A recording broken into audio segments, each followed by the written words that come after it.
Estamos acostumbrados a la sombra. La buscamos en la ficción. La toleramos en la periferia de la vida diaria. La llamamos miedo.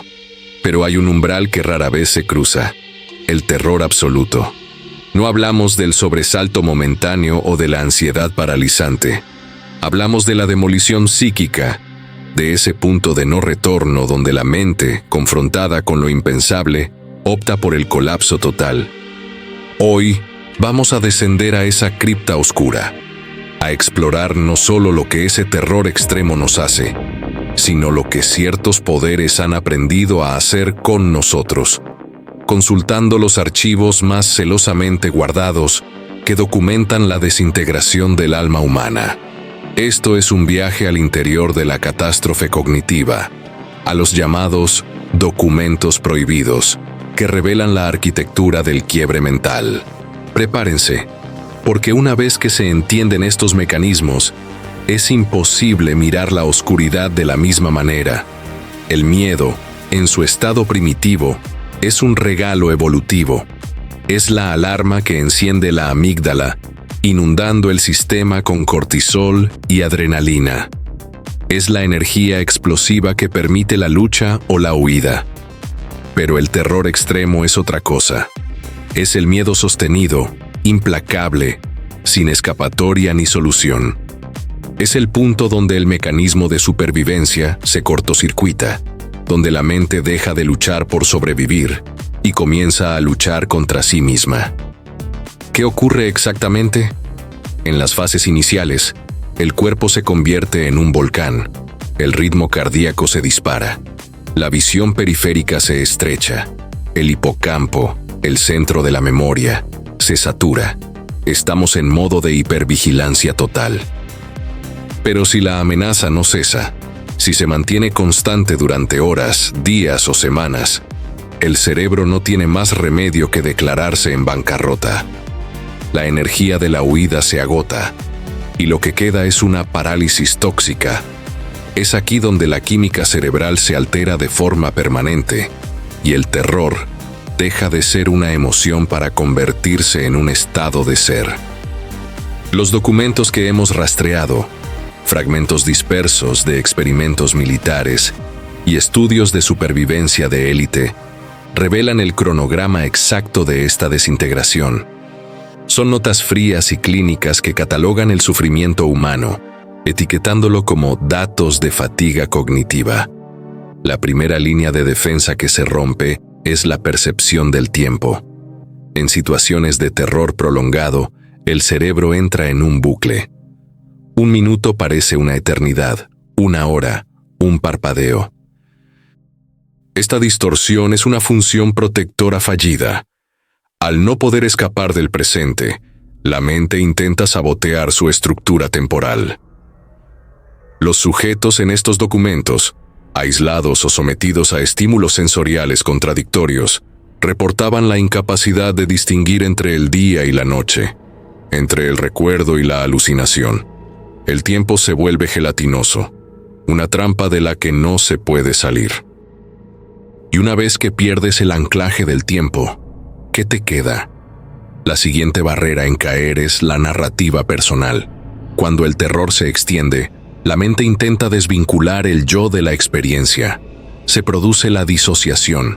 Este es el famoso mecanismo de verlo todo desde fuera, como si uno fuera un espectador flotando por encima de su propio cuerpo. Los documentos, algunos marcados con el críptico código Proyecto Minerva, describen cómo los sujetos, a medida que la tortura psicológica se intensificaba, desarrollaban una severa despersonalización. Ya no eran quienes creían ser, se convertían en entidades sin rostro ni nombre, meros receptáculos de estímulos dolorosos. Pero la disociación no es el final, es solo el preludio al quiebre total, el momento en que la arquitectura de la mente se rinde. Los informes de Minerva, presuntamente originados en una era donde la ética era una palabra olvidada en nombre de la seguridad nacional, detallan los métodos precisos para inducir este colapso. No buscaban el dolor físico, buscaban la aniquilación del sentido. Imaginemos el escenario. Aislamiento total, sin luz, sin sonido, en una cámara anecoica durante días. La privación sensorial extrema, por sí sola, ya es un catalizador de terror. La mente, hambrienta de estímulos, comienza a inventarlos. Se generan alucinaciones auditivas, visuales y táctiles, cada una más vívida y terrorífica que la anterior. Pero los operadores de Minerva no se conformaban con la psicosis autoinducida. Ellos querían dirigirla. Estos documentos detallan cómo, en momentos estratégicos de vulnerabilidad, cuando el sujeto ya no podía distinguir entre la realidad interna y externa, se introducía un estímulo específico, un sonido fugaz, una frase susurrada, una luz intermitente. El objetivo era fijar un trauma, crear una asociación irrompible entre un estímulo neutral y la sensación de aniquilación. Querían demostrar que podían implantar el terror como un virus mental, y lo consiguieron. Las transcripciones de las entrevistas post-experimento son escalofriantes. Muestran sujetos que, meses después de ser liberados del confinamiento, colapsaban ante el sonido de una campanilla o el olor de ozono, incapaces de procesar la realidad porque su mente había sido reestructurada para interpretar esos estímulos como la señal de una nueva tortura inminente. El terror se había convertido en su lenguaje operativo. La razón por la que estos documentos se mantienen prohibidos o clasificados no es solo por las violaciones éticas que representan, sino por la lección que enseñaron a los gobiernos y a las agencias de inteligencia: la maleabilidad extrema de la psique humana bajo presión. El terror no es solo una herramienta de castigo, es una herramienta de reingeniería. Cuando la mente se quiebra bajo el peso del pánico, el sistema de creencias que da forma a nuestra realidad se pulveriza. Este concepto es conocido en psicología como la teoría de las asunciones destrozadas, Shattered Assumptions Theory. Creemos que el mundo es seguro, que somos invulnerables, que la justicia prevalecerá. El terror extremo demuestra de manera brutal e innegable que todas esas asunciones son falsas, castillos de arena ante la marea. Y al derrumbarse estas asunciones, ¿qué queda? Una vulnerabilidad fundamental que los arquitectos del terror supieron explotar. Estos documentos muestran que el ser humano, privado de su estructura cognitiva básica, se vuelve increíblemente sugestionable. En el abismo de la confusión, cualquier voz que ofrezca un camino de regreso, sin importar el precio, será escuchada. Piensen en el sobreviviente, aquel que ha pasado por un evento de terror absoluto, ya sea un conflicto bélico, un desastre natural o una manipulación controlada. El terror deja cicatrices invisibles que van más allá del trastorno de estrés postraumático, TEPT. Hablamos de la fatiga moral, de la culpa del sobreviviente, pero sobre todo, de la metamorfosis del yo. El cerebro, al enfrentarse a una amenaza existencial continua, puede entrar en un modo conocido como congelación. Es una respuesta evolutiva más antigua que la lucha o la huida, y es catastrófica. Cuando la congelación ocurre, la capacidad de planificar, de razonar y de conectar emocionalmente se apaga. El sujeto se convierte en una estatua consciente, incapaz de reaccionar. Los archivos de casos de supervivencia extrema describen esta fase como la antesala de la resignación, el momento en que el impulso vital se apaga y la persona, aunque físicamente intacta, ya ha muerto por dentro. Pero volvamos a la aplicación directa y macabra de estos conocimientos secretos. La finalidad de proyectos como Minerva no era curar, sino perfeccionar la manipulación. Al entender el punto exacto de quiebre, se puede aplicar la presión justa para obtener la información deseada o para reestructurar las lealtades de un individuo. Los informes detallan técnicas de descondicionamiento cognitivo, donde el terror se usaba como solvente. La identidad previa del sujeto era erosionada mediante la privación extrema y la amenaza constante, y luego, En el pico del pánico, se introducían nuevos dogmas o lealtades que eran absorbidos por una mente desesperadamente necesitada de cualquier estructura. El terror, en manos de estos arquitectos, era el narcótico más potente para el control mental. Los documentos prohibidos no son solo una lista de atrocidades, son el manual de instrucciones sobre cómo convertir la fortaleza de la mente en su mayor debilidad. Revelan que la memoria, lejos de ser un archivo estático, es un sistema dinámico y frágil que puede ser reescrito bajo la presión adecuada. El cerebro almacena los recuerdos de trauma de manera diferente a los recuerdos ordinarios. Se graban no como una película secuencial, sino como fragmentos sensoriales hiperintensos.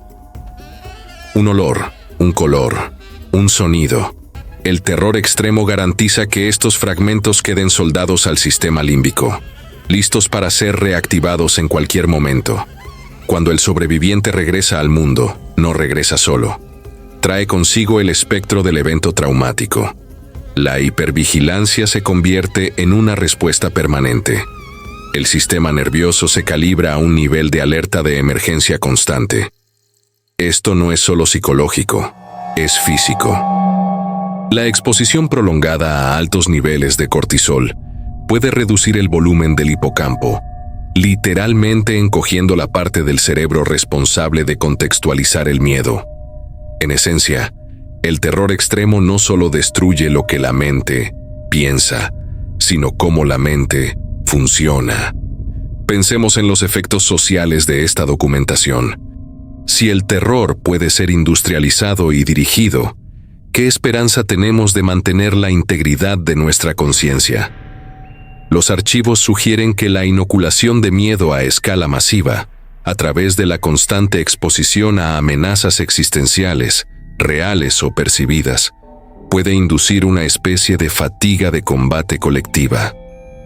Si la sociedad está permanentemente hipervigilante, ¿no se vuelve también más maleable, más dispuesta a entregar su autonomía a cambio de la promesa de seguridad, por muy ilusoria que sea? El verdadero horror de los documentos prohibidos no reside en lo que le hicieron a unos pocos sujetos aislados. Reside en el conocimiento que revelaron que la libertad de la mente es una ilusión si se conoce la secuencia correcta para desmantelar sus cimientos.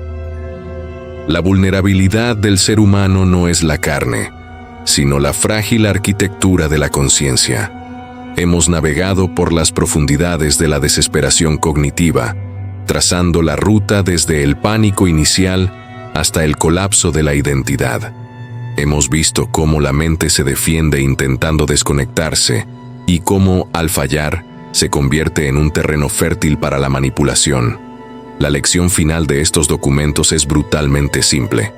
El terror absoluto es el ácido que disuelve el yo. Es el arma que no deja heridas físicas, solo el fantasma de una persona que alguna vez existió. Y mientras estos archivos permanezcan ocultos en los rincones del poder, la amenaza de que este conocimiento sea utilizado para fines de control y demolición psíquica sigue siendo terriblemente real. El conocimiento es la única armadura contra este tipo de oscuridad. Si este viaje a los archivos prohibidos ha resonado contigo, si sientes la necesidad de explorar más a fondo los límites de la psique humana y las sombras que operan en los márgenes de nuestra realidad, debes unirte a nuestra comunidad. Dale me gusta a este video si te atreviste a llegar hasta el final de este abismo, y suscríbete y activa las notificaciones para que la oscuridad nunca te tome por sorpresa. Dejemos un comentario abajo. ¿Cuál crees que es el miedo más profundo que la mente humana puede inventarse? Tu perspectiva podría ser la clave para entender el próximo archivo prohibido que revelemos. Hasta entonces, permanezcan vigilantes.